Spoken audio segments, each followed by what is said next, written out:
पाकिस्तान संघर्ष निर्माण झालाय त्याबाबत आता भारतीय हवाई दलाकडून एक एक्सपोस्ट करण्यात आली आहे। ऑपरेशन सिंदूर सुरूच अशी ही एक्सपोस्ट आहे।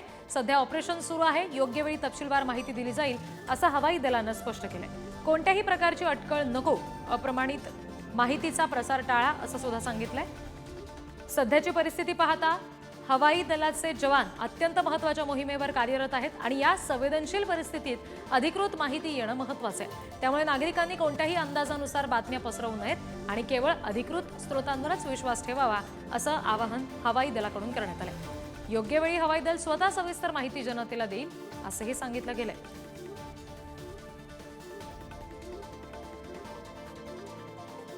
हवाई दलाकडून ही एक्सपोस्ट करण्यात आलेली आहे। आपण बघतोय ऑपरेशन सिंदूर सुरूच असल्याचं हवाई दलाकडून एक्सपोस्ट करून सांगितलं गेलेलं आहे। कोणत्याही प्रकारची अटकळ नको, अप्रमाणित माहिती असेल तर तिचा प्रसार टाळा असं आवाहन सुद्धा सामान्य जनतेला हवाई दलाकडून करण्यात आलेलं आहे। योग्य वेळी योग्य ती तपशीलवार माहिती अधिकृतरित्या दिली जाईल असं सुद्धा आता सांगितलं गेलेलं आहे। त्यामुळे कुठल्याही प्रकारच्या खोट्या बातम्या पसरवू नका, अधिकृत स्रोतांवरच विश्वास ठेवा असं आवाहन सुद्धा जनतेला करण्यात आलंय। आणखी तपशील घेऊया, प्रतिनिधी शिवाजी काळे आपल्याशी जोडले गेलेत त्यांच्याकडून। शिवाजी, काय नेमक्या सूचना सध्याच्या क्षणाला हवाई दलाकडून सामान्य भारतीयांसाठी दिल्या गेल्यात? त्यामध्ये आपल्याला माहिती असेल की ज्या पद्धतीने पाकिस्तानने सांगितलं होतं की आमचा विजय झालाय, हा मोठा विजय आहे, मात्र आता भारताने जेव्हा गेरअप केलेला आहे आणि ते पिक्चर अभी बाकी आहे असं सातत्यानं भारत जे सांगत होता, त्यानुसार आता भारताने स्पष्टपणे सांगितलेलं आहे की ऑपरेशन सिंदूर हे सुरू आहे आणि ऑपरेशन सिंदूर हे दहशतवाद्यांच्या विरोधात आहे।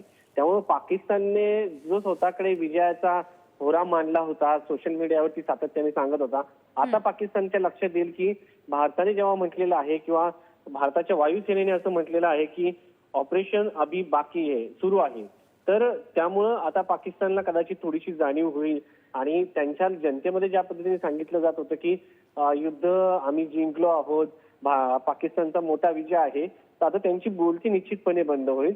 त्यांची जी ड्युटी होती ती आता बंद होण्याला सुरुवात होणार आहे आणि आता भारताच्या वायुसेनेने ज्या पद्धतीने ट्विट करून सांगितलेलं आहे की आमचं ऑपरेशन सुरू आहे, आम्ही प्रोफेशनल पद्धतीने त्या सगळ्या गोष्टीमध्ये सक्सेसफुली आतापर्यंतचे असाइनमेंट जे आहेत त्यामध्ये ऑपरेशन सिंदूरमध्ये आम्ही ते राबवलेले आहेत आणि प्रोफेशनली ऑपरेशन जे आहे ते कंडक्ट करण्यात आलं होतं आणि जे व्यवस्थित मॅनर्स असतात युद्धाचे ते आम्ही पाहिले। पाकिस्तानने भारतावरती हल्ला करण्यासाठी ज्या पद्धतीने नागरी विमानाचा वापर केला तरीही भारताने निष्पाप लोकांचा बळी घेतला नाही, कारण हाच फरक आहे भारतात आणि पाकिस्तान। कारण पाकिस्तान हा दहशतवादाचा चेहरा आहे, भारत हा मानवतेचा चेहरा आहे। भारत हा युद्ध नाही तर बुद्धाला मानणारा देश आहे, बुद्धाच्या विचाराला मानणारा देश आहे। त्यामुळं पाकिस्तानकडनं जर अशा पद्धतीने भारताला जर उकसवलं जात असेल आणि अनएथिकली पद्धतीने, कालची जर पहिली प्रेस कॉन्फरन्स पाहिली असेल परवाची सकाळची, तर त्याच्यामध्ये मिस्री परराष्ट्र सचिव ही नेहमी त्यांनी दोनदा म्हटलं होतं की आम्हाला उचकवलं जात आहे आणि ते दोनदा त्या म्हटले होते की आय रिपीट प्रोव्होकेशन केलं जात आहे। तर त्या सगळ्या संदर्भामध्ये आता पाकिस्तानकडनं भारताला ज्या पद्धतीने या युद्धविरामानंतर, संघर्ष विरामानंतर पाकिस्तानमध्ये जो जल्लोष सुरू आहे त्याला उत्तर भारत निश्चितपणे देईल जर त्यांनी कुठलाही हल्ला करण्याचा प्रयत्न केला तर। कारण अमेरिकेकडे गिरगिरला पाकिस्तान आणि त्यांनी सांगितलं की हे कुठेतरी थांबवणं गरजेचं आहे। भारताच्या दहशतवादाच्या संदर्भातल्या कारवाया ज्या आहेत त्या आम्ही निश्चितपणे करू असं त्यांच्याकडनं सांगण्यात आलं होतं आणि यापुढे कुठलाही हल्ला झाला तो ऍक्ट ऑफ वॉर मानला जाईल हे भारताने निक्षून सांगितलं होतं।